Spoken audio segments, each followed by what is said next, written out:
Good morning. This is working. Excellent.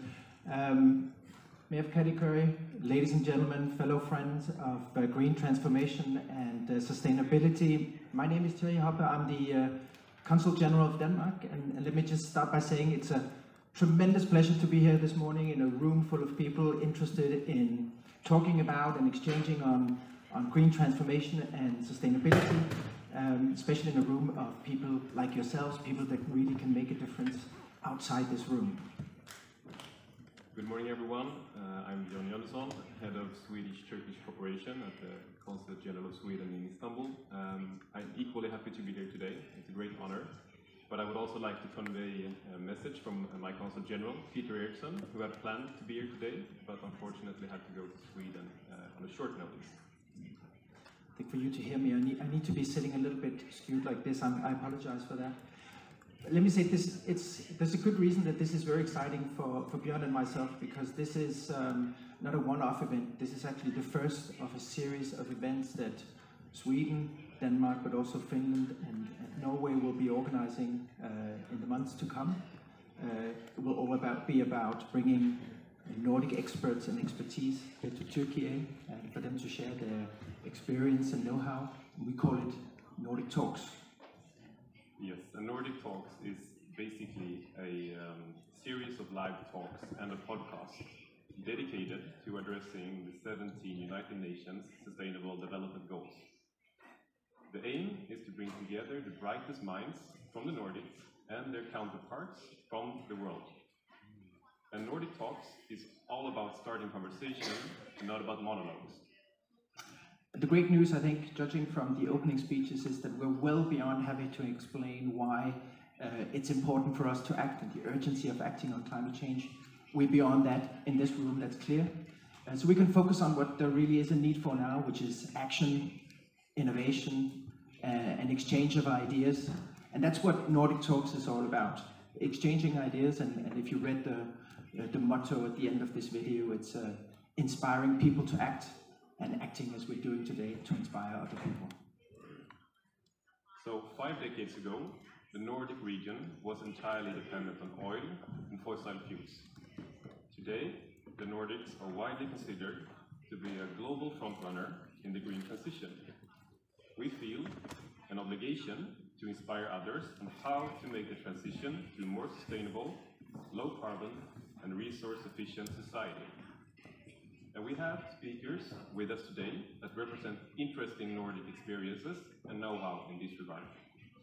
And on that point, I would also like to draw your attention to the exhibition Pioneer the Possible, which you can find at the coffee break area. And it's my pleasure to introduce you to the first two speakers that represent Danish municipality. It's a municipality in Sønderborg, that's in southern Denmark. And Sønderborg is something of a climate pioneer, I think I can say. They've done a lot, and they will explain it in more detail on the basis of a motto that's doing more with less. It's all about efficiency. The word has been used many times already this morning. Being more efficient with the limited resources we have, especially energy, and at a time with rising energy prices, that's I think all the more important than it ever has been. So they will talk about this experience they have. They call it Project Zero. Incredibly exciting, and it's a very cost-effective way. I think that's also something that we should note. So it's a great pleasure for me to give the floor to Brian Seberg, who is the CEO of Project Zero, and to Serhan Günel, who is representing Danfoss Turkey. The floor is yours.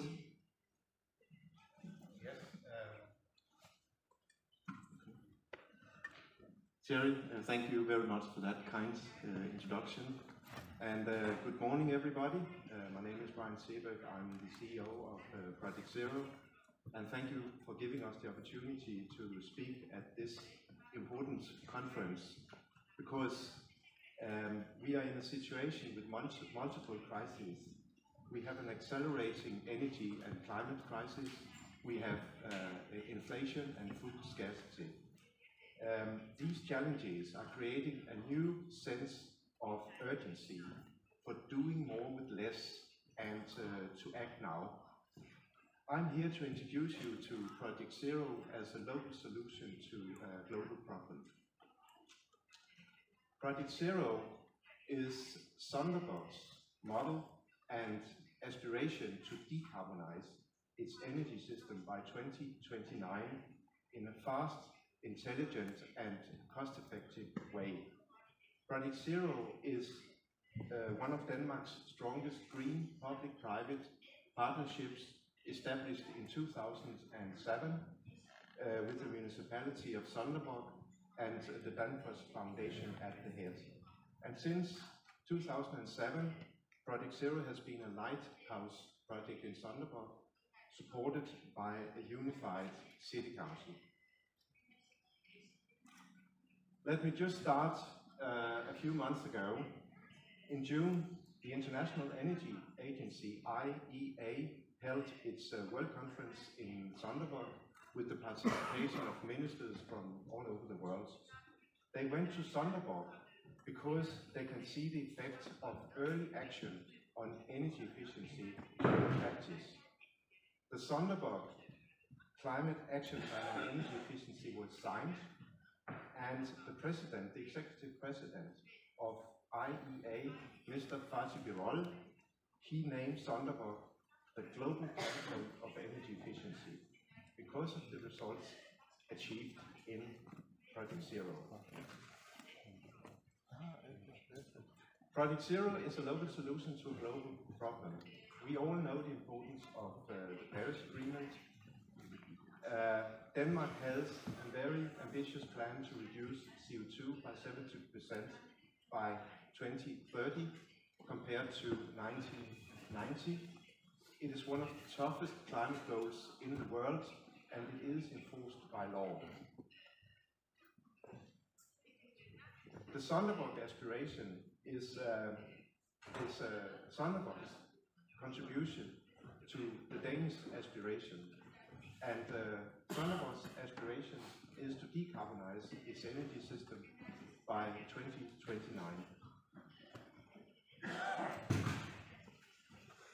Project Zero focuses on energy efficiency first, as it has the potential to reduce total cost of decarbonization in the society by almost 50%. 50%. And Sonderborg has already reduced carbon emissions by 55% since the project started in 2007. So Project Zero is Sonderborg's approach to decarbonize the city. The Project Zero model is built on some important learnings, and I will just share some of them with you. The first and probably most important learning is local engagement behind a bold aspiration. It is local, local, local. A local aspiration to gather around. As I mentioned before, the City Council, a unified City Council, has supported the aspiration since the start, which has been crucial. It is about breaking down silos. It's about local stakeholders. Sonderborg has managed to break down silos and engage all local stakeholders around Project Zero and to develop a very strong collaborative culture. And the local stakeholders include the city of Sonderborg, of course, the citizens, the utilities, we have four of them, large and small industries, the university and in educational institutions, building owners, housing associations, banks, shops, and so on. And then a local integrated energy system in the municipality makes it manageable and coordinated with the municipal planning. Another important learning is to develop and implement an intelligent and cost-effective master plan. The Project Zero master plan is based on three simple principles. The first principle is energy efficiency first. Use less. Daha karbon nötr olmak adına neler yapabiliriz? O açıdan bakmaya çalışacağım ve biraz daha detaya gireceğim Brian'ın bıraktığı yerden. 2050 yılına kadar tüm dünyada yaklaşık 2,5 milyar insanın daha şehirlerde yaşayacağını öngörüyoruz. Ve şehirler tüm dünyadaki enerjinin yaklaşık %70'de 80'inden sorumlu. Ve şehirleri karbondan arındırmak için de yapılması gereken, atılması gereken birkaç alanda adım var. Bunlardan bir tanesi binaları karbondan arındırmak.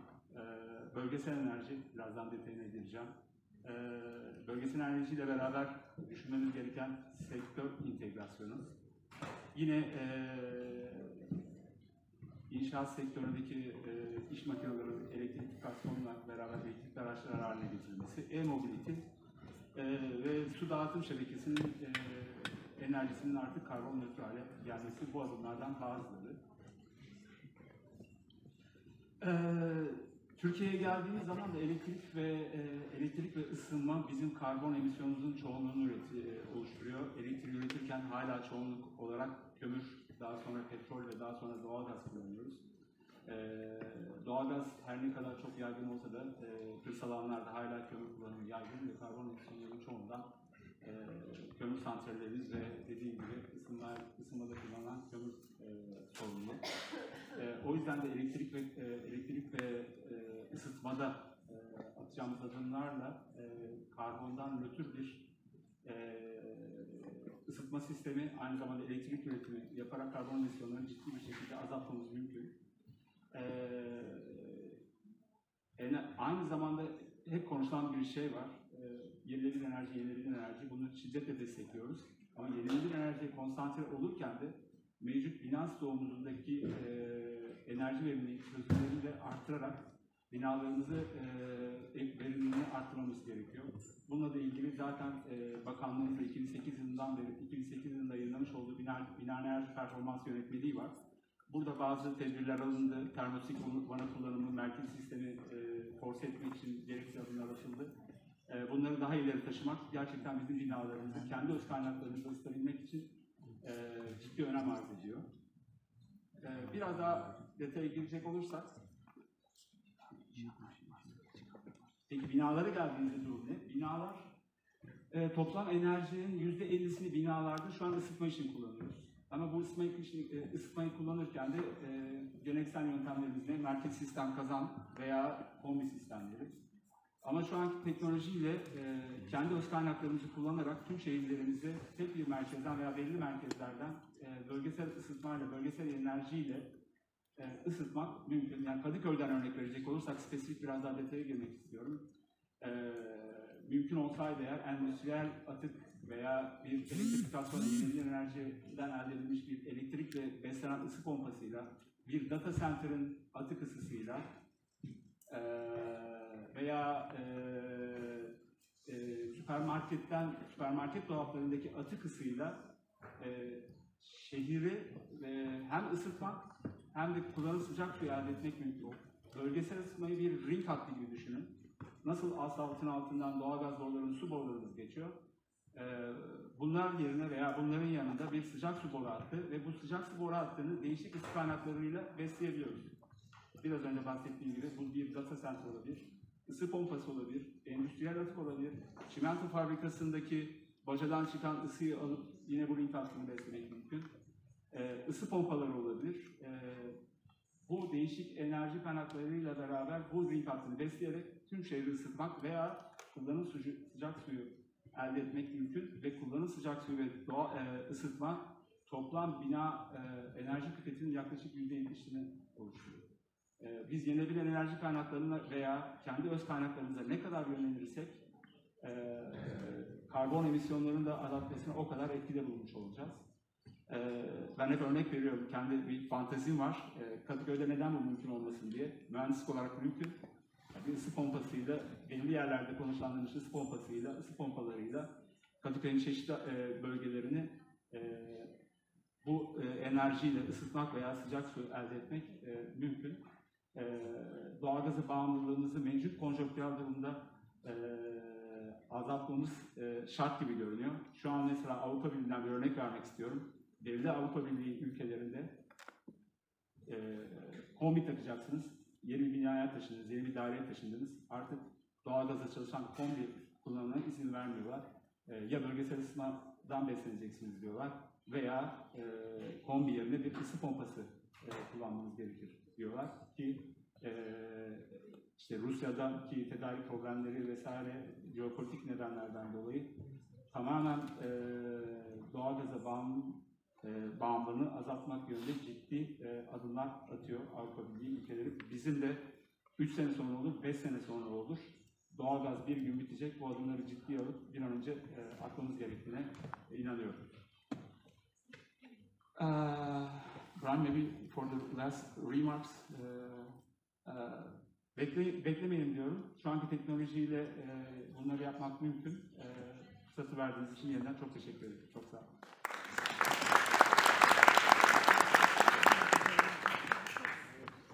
We do have a little time, and I think this is question time, so I encourage anyone who has a question for our two speakers to come forward. And while you think about it, I'm sure someone can provide you with a microphone, and feel free to ask your question in Turkish or in English as it suits you. But maybe a question primarily for you, Seren.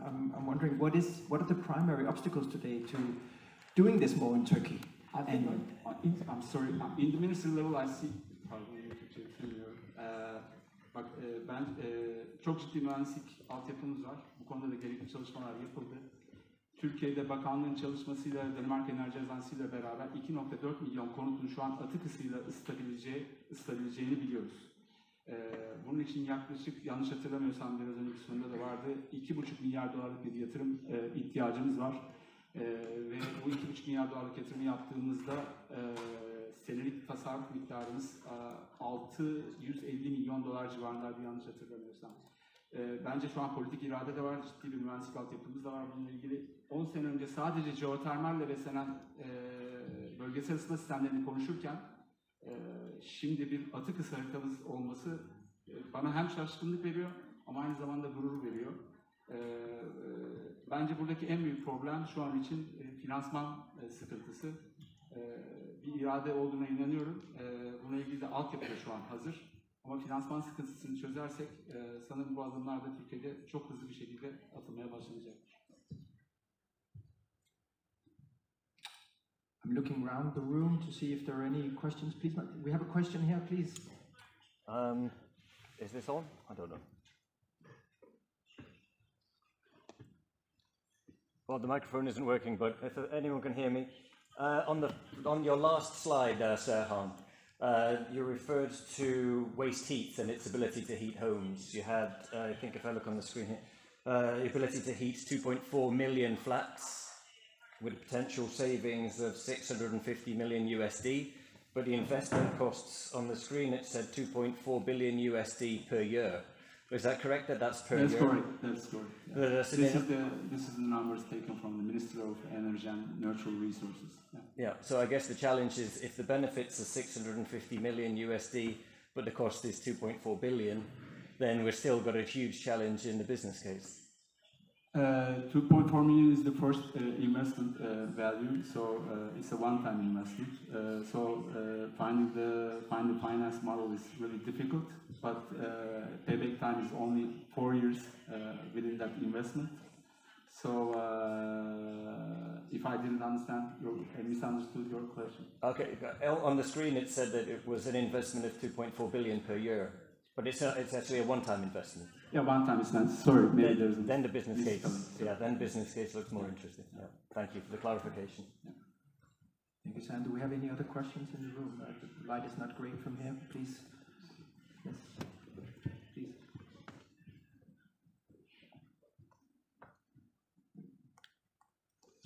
Öncelikle hoş geldiniz demek isterim.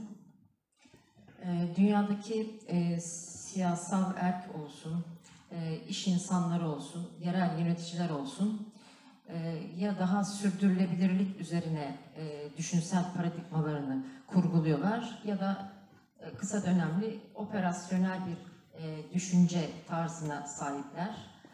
Daha kolay ve kısa yoldan kar etmek üzere, yani dünyanın geleceğini riske atarak özellikle kuzeyli komşularımız, Nordic ülkeleri dünyanın diğer ülkelerine göre bu yeşil enerji konusunda daha duyarlı ve pratiğe geçirilmiş gibi gözüküyor.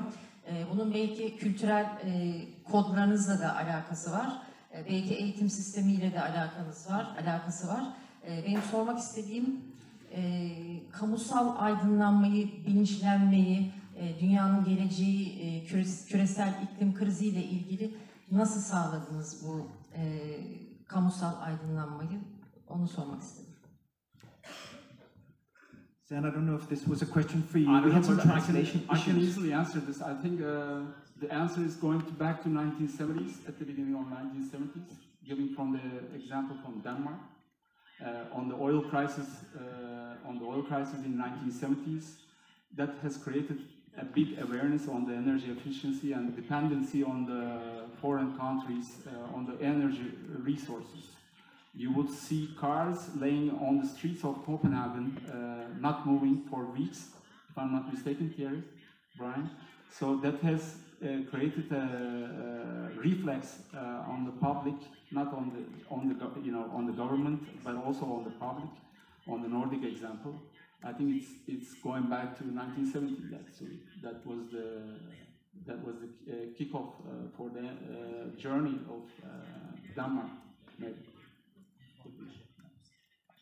Yes, I didn't hear the question, but I think Björn was making an allusion to it in his opening remarks. It's 5 decades ago. I mean, today we're known as these green pioneers, but 5 decades ago, Denmark was in a very challenging situation, entirely dependent on imported oil and fossil fuels, and we had the oil crisis in the 70s, and those of you that are old enough may remember it. And that hit really hard in Denmark, I think, in the Nordic region, and we had, thankfully, some very foresighted politicians who decided at that time to free ourselves, or at least attempt to free ourselves, rid ourselves of this technology, of this dependence, and develop technologies that at the time were very much at the developmental stage, but their perseverance and focus paid off. So what was once a very insecure and new technology today is a proven technology that works very well and actually has, as we've also heard, payback times that are incredibly short. So they're cost effective, they are proven, and we're here to share. Now, if there are no more questions, and please come forward if you have. I think otherwise I would suggest we move to the next speaker. Okay. Right, and now I'm very happy to introduce the Swedish reverse vending machine company called RVM Systems.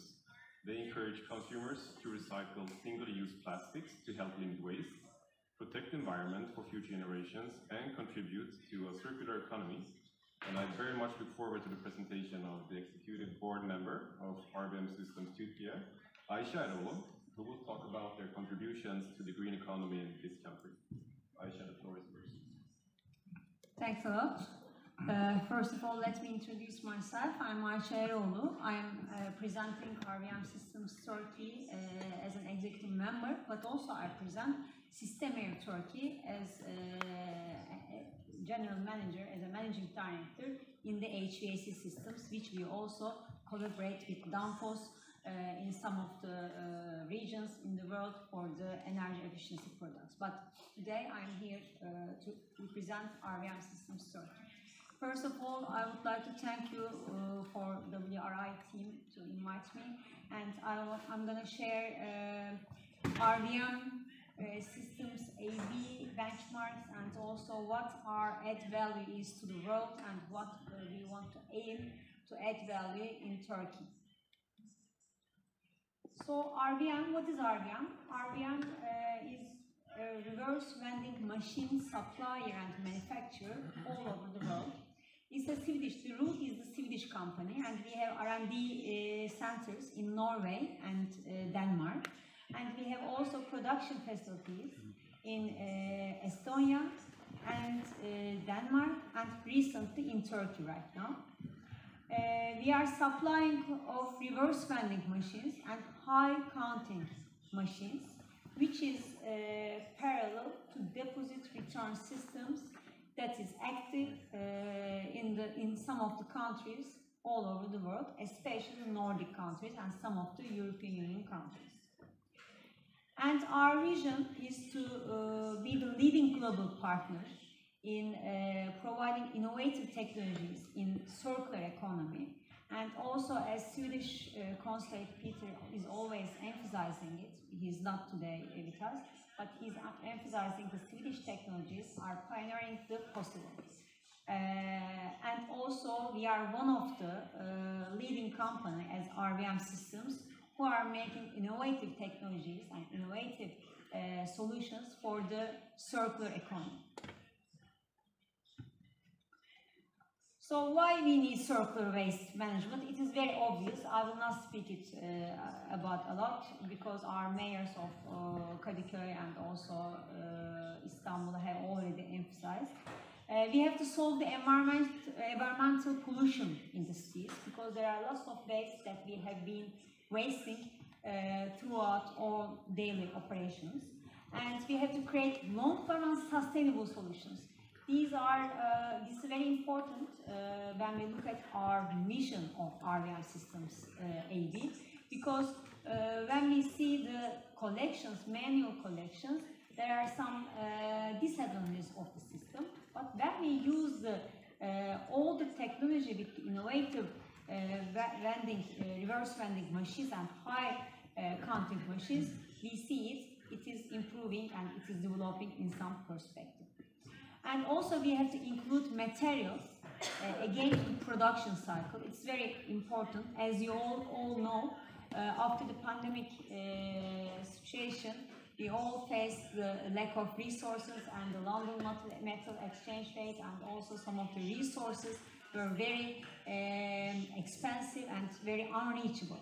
So because of that, we have to include all of our recycled materials in a good form to the economy, and it is very linked to the sustainable environment. And of course, our main issue and mission is to reduce carbon emissions and water emissions and the water footprints.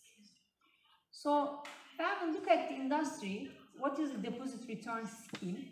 It is a very new concept in Turkey, but it has been widely used, especially in Nordic countries, that I'm going to also show the slide, and also in some of the European Unions. And right now there are lots of countries, again, which will be penetrating deposit return system into their legal systems and into their environmental systems in the very mid-run and short run.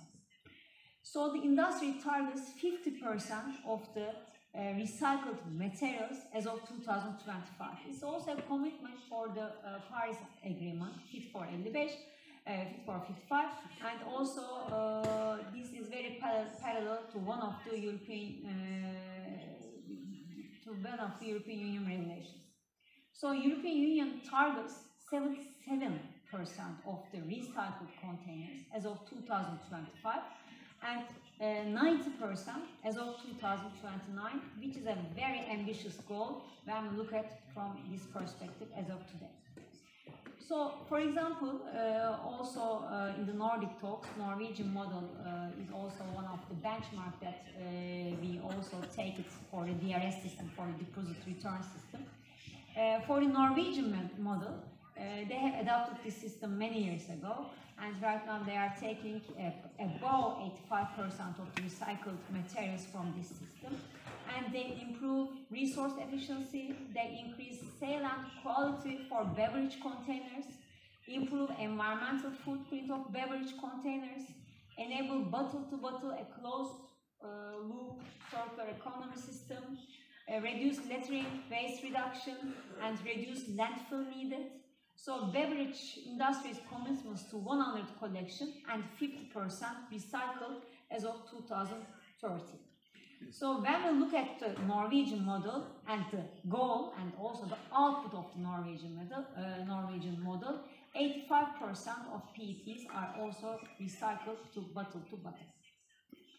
So why we need DRS for the waste management, circular waste management? As I discussed, with deposit return systems, it also provides us the high quality of the recycled material for the economy. So it also reduces the water emissions and also carbon emissions. And when we look at these countries, for example, on the right-hand side, you are seeing many countries which have been applying these DRS systems so many years. When we look at Denmark, for example, the average recycling rate is 90%. Estonia, 87%. So when we look at the average of these Nordic countries and some of the European Union countries, we reach more than 85% of the recycled materials at this perspective. And for example, when we compare this DRS system with the conventional system, which is called traditional curbside system, what is applied in Belgium, for example, in Belgium, the collection is only 29%. So we focus at this perspective, we focus that, and we also defend that we have to implement DRS system in order to have the sustainable recycling at the minimum cost and the maximum energy. So when we look at some of the countries which will be applying DRS system, you see that Turkey will be applying DRS system as of 2024. In fact, it was 2023, and we had some regulations based on that, and we had implemented some of the pilot projects in some of the regions of Turkey, and TÜÇA has been established, environmental agency has been established to run to this system. And as you see, there are lots of countries which will be implementing the DRS system based on Paris Agreement, and these will be not in the long term, these will be in the short term and mid term, which will be also affecting consumer behaviors heavily. When we look at RVM Systems Turkey, we have established this company in the middle of pandemic, and it's a 50% Swedish, 50% Turkish entity, and it's a joint venture company. And we also started manufacturing as of this year, as of 2023 too. And as RVM, we are supplying more than 5,000 pieces of machines all over the world. And also Turkey, RVM Systems Turkey, will be manufacturing 3,000 units, 3,000 reverse vending machines as of 2023.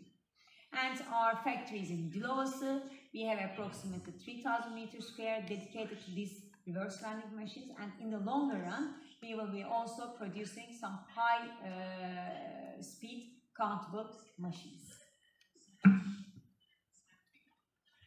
As I said, there are two segments of RVM systems. One is the standalone reverse vending machines. The other one is the high-speed counting solutions on the right-hand side. We are currently using these systems in the recycling facilities. And our existence is more than 35 markets as all over the world.